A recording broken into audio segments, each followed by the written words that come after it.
Hello साथीहरू नमस्ते है सबैजना नमस्ते।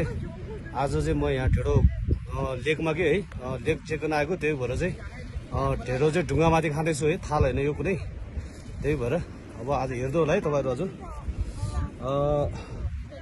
फर्स्टमा याकको भोसो हालौँ होइन,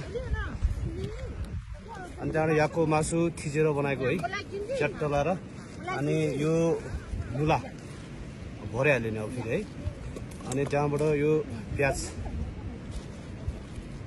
अनि त्यहाँबाट गएर यो मसला च्याट्ट लाएर, अनि त्यहाँबाट लसुन झ्याउ के है साह्रै अति, यो धेरै थरी थरी चाहिने, त्यही भएर चाहिँ साह्रै झ्याउ।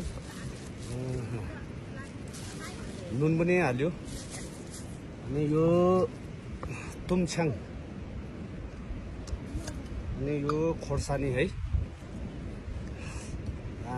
दामी हुन्छ होला लेकमा त अति मिठो हुन्छ नि फेरि।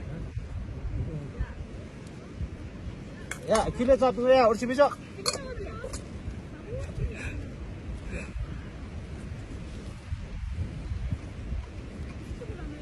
ओर्छे।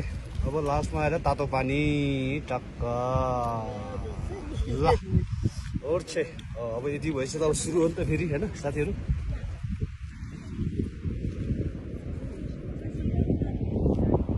एकछिन चलाउनुपर्छ, यो तातो पानीमा अलिक भिजाउनुपर्छ नि त होइन, एकछिन चलाउनुपर्छ।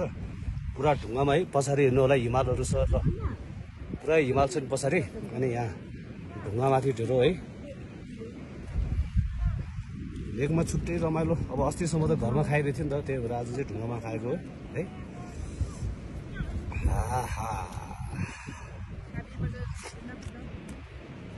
ढेँडो चाहिँ मिठो छ। सुरु चाहिँ अब मासुबाटै गर्नुपर्छ है, टेस्ट गरेको अघिको, अब सुरु चाहिँ मासुबाटै गरौँ न है। अति गजब, अति गजब।